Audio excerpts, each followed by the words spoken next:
Hello and welcome to Rice Ice YouTube channel. আমার নাম মিলন। আজকে প্রিলিমিস ব্যাটসের একটা ইম্পর্টেন্ট টপিক আমরা ডিসকাস করতে চলেছি, সেটা হচ্ছে ইন্ডিয়া মায়ানমার বর্ডার নিয়ে। তো কনটেক্সটে কি হয়েছে, এটা যদি আজকের আমাদের দ্য হিন্দু নিউজ পেপারের হেডিং থেকে আমরা দেখি, নিউজ পেপারে এটি ছিল যে unfenced border with Myanmar in focus after arrest of 7 foreigners. কনটেক্সটে কি, নেই যে ওয়ার চলছে এখন ইউএসএ ভার্সেস ইরান, সেই আবহাওয়ার মধ্যেই আমাদের ইন্ডিয়ার যে বর্ডার আছে, ইন্ডিয়ার সাথে ইন্ডিয়া মায়ানমার যে বর্ডার আছে, সেই বর্ডার থেকে 7 জন ফরেন পিপলকে কিন্তু আমাদের যে আসাম রাইফেলস কিন্তু আটক করেছে। কিসের জন্য? এদের উপর এলিগেশন কি আছে না, এলিগেশন আছে কিন্তু এই 7 জন যে পিপল সেটি অ্যান্টি ইন্ডিয়া সেন্টিমেন্ট ক্রিয়েট করার জন্য। এই টপিকটা আমাদের ইউপিএসসি প্রিলিমসের জন্য কতটা ইম্পর্ট্যান্ট, যদি আমরা প্রিভিয়াস এর কোশ্চেন দেখি, আমরা এখানে একটা geographical mapping point of view থেকে একটা 2020 থেকে জিজ্ঞেস করেছিল যে রিভার ছিল আর flows into Andaman sea, Irish sea, Caspian sea, Indian ocean. Directly তো লিঙ্ক হচ্ছে না, কিন্তু যদি আমরা বলি যে ইনডাইরেক্টলি লিঙ্ক করতে পারি। আর মায়ানমার কেন আমি এটার সাথে এই কোশ্চেনটি কেন নিচ্ছি, তার কারণ হচ্ছে এটাই যে মায়ানমার কিন্তু রিসেন্ট লাস্ট 2 ইয়ার্সে কিন্তু ভালো রকমভাবে নিউজে আছে। এবং সব থেকে ইম্পর্টেন্ট যদি বলি সেটা হচ্ছে কি কাচিন স্টেট, এটা কিন্তু নিউজে আছে বারবার। সেই পয়েন্ট অফ ভিউতে কিন্তু এটা ইম্পর্টেন্ট। আমরা এখানে কিছু ইম্পর্টেন্ট ডেটা দেখে নেবো, কিছু ফ্যাক্টস দেখে নেবো যেগুলো important UPSC prelims point of view থেকে। আচ্ছা, এই কন্টেন্ট স্টার্ট করার আগে থেকে আমি তোমাদেরকে একটু জানিয়ে রাখি, আমাদের যে কন্টেন্ট তোমরা ইংলিশে দেখতে পাচ্ছ, সেম কন্টেন্ট তোমরা কিন্তু বাংলাতেও পেয়ে যাবে। তো যারা ইংলিশে কন্টেন্ট এই বাংলায় কন্টেন্ট চাইছো বাংলায় পড়ার জন্য, তা তোমরা রাইস আইস ওয়েবসাইটে তোমরা ভিজিট করতে পারো, যেখান থেকে তোমরা বাংলায় কন্টেন্ট পেয়ে যাবে, সেম কন্টেন্ট। তো প্রথমেই দেখবো আমরা ইন্ডিয়া মায়ানমার বর্ডারে কে কে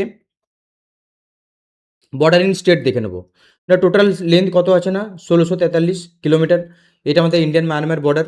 আচ্ছা, এখানে ইন্ডিয়ান মায়ানমার যে বর্ডার আছে তার সাথে সাথে আরেকটা দেখে নেবে যে সব থেকে লংগেস্ট বর্ডার কে আছে, এগুলো দেখে নেবে।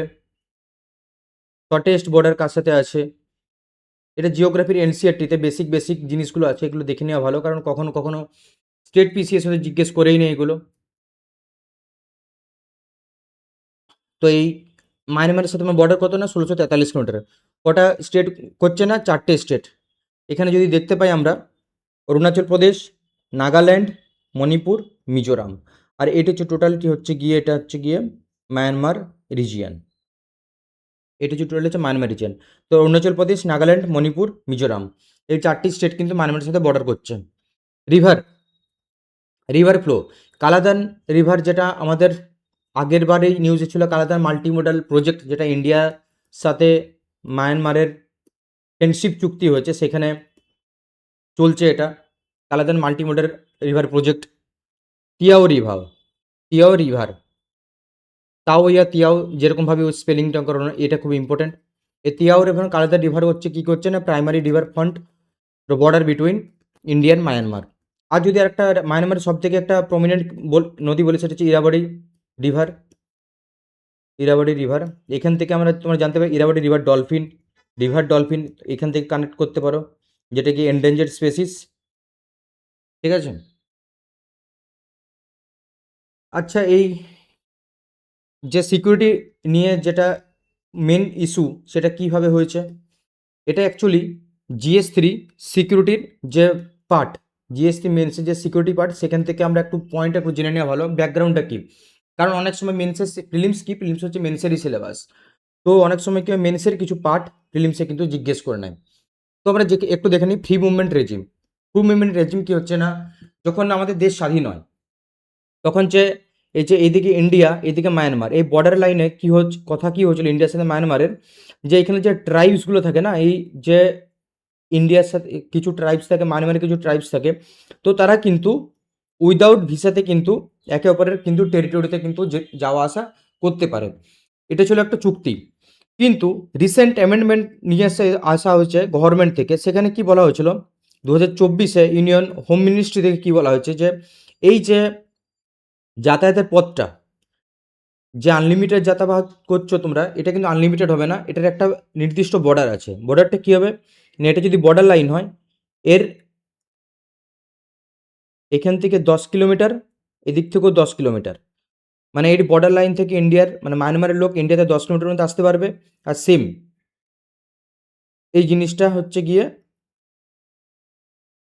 অ্যামেন্ডমেন্ট করে বলা হয়েছে।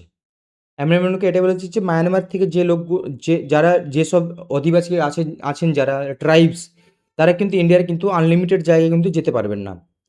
এটা কিন্তু একটা লিমিট আছে, সেটা হচ্ছে কি না 10 কিলোমিটার, তার বেশি না।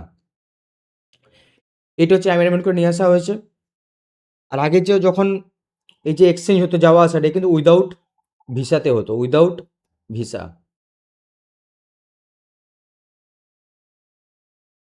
তো এই যখনই 10 কিলোমিটার একটা রেঞ্জ করে দিয়েছে, তখনই কি করছে যে ফ্রি মুভমেন্ট রেজিম যেটা ছিল এফএমআর, এটা কিন্তু স্ক্র্যাপ করে দিয়েছে। ঠিক আছে, এই যে এখানে দেখতে পাচ্ছ 10 kilometre from the border reduced from the original 16 kilometre.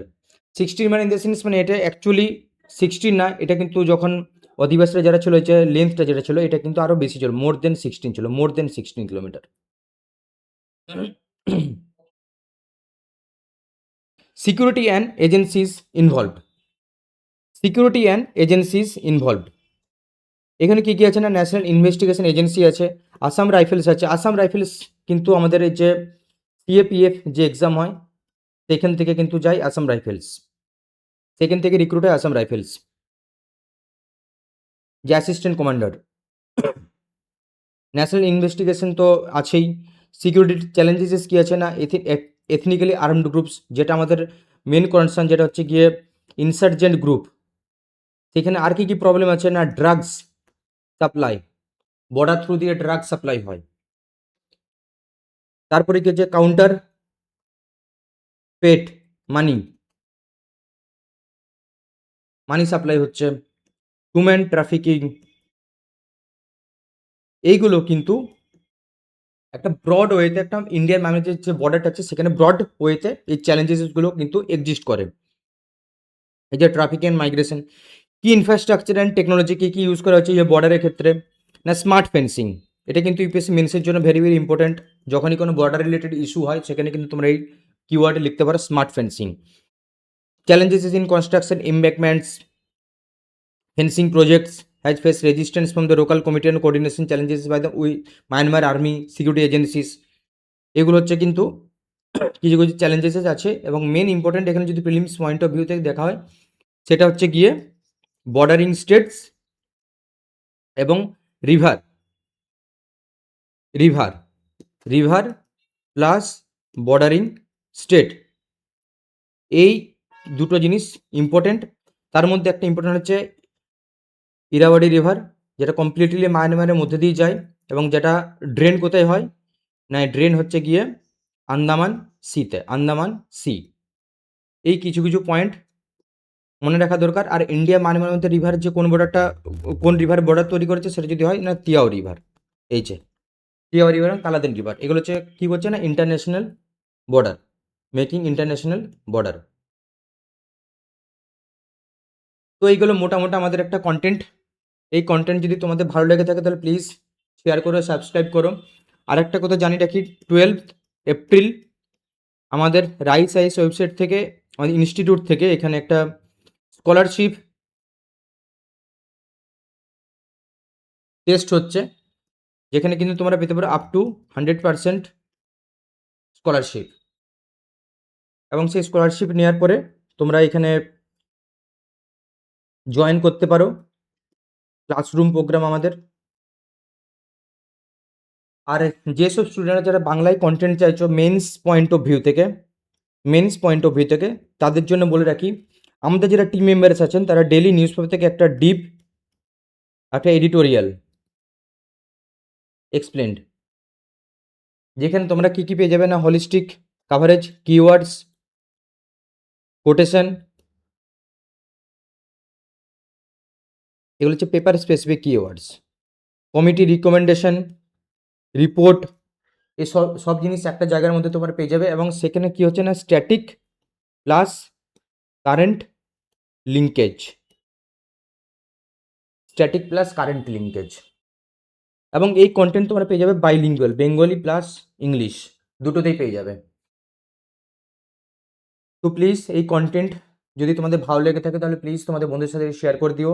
আর অনেক অনেক ধন্যবাদ এই সেশনটি অ্যাটেন্ড করার জন্য। Thank you so much.